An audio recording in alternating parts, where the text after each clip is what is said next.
So Apple released a couple of things in their first major event of 2022, like this green iPhone 13 here, and then they also released a new iPad Air.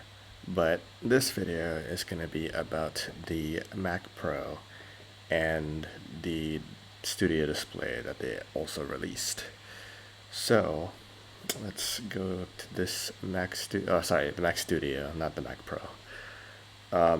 So this is what it is. This is the front of it, so you can see that it has two Thunderbolt and one SD card slot.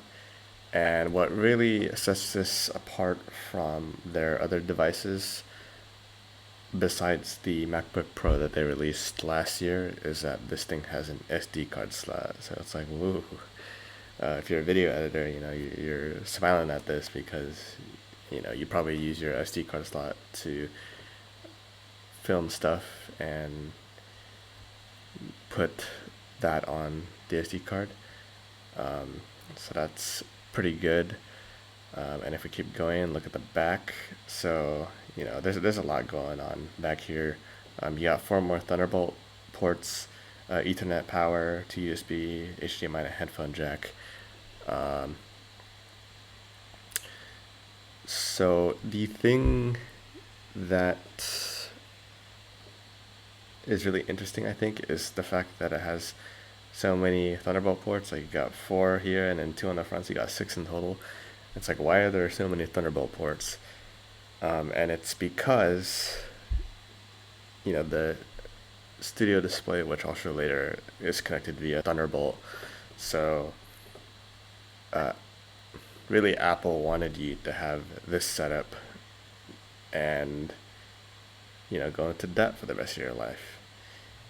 But they still have an HDMI port, and this is the thing that's important because what if you don't want to spend tens of thousands of dollars on studio displays, and maybe you just don't want to spend over $1,000 because this thing is already really expensive, and maybe you don't want to deal with dongles either, or maybe you don't want to buy any extra cables. So then you have this HDMI port for you. So that's kind of nice. If I were to buy this thing, I think I would just buy Thunderbolt to whatever port the monitor that I'm buying would have. So like the monitor that I'm using right now on my desktop is a DisplayPort, so I would just buy Thunderbolt to DisplayPort cable. It shouldn't cost too much, because you might as well take advantage of all the Thunderbolt ports if you're gonna get this thing. Let's get to performance. Alright, so we got this M1 Max Ultra Pro whatever. It's just blah blah blah blah blah. It's really fast.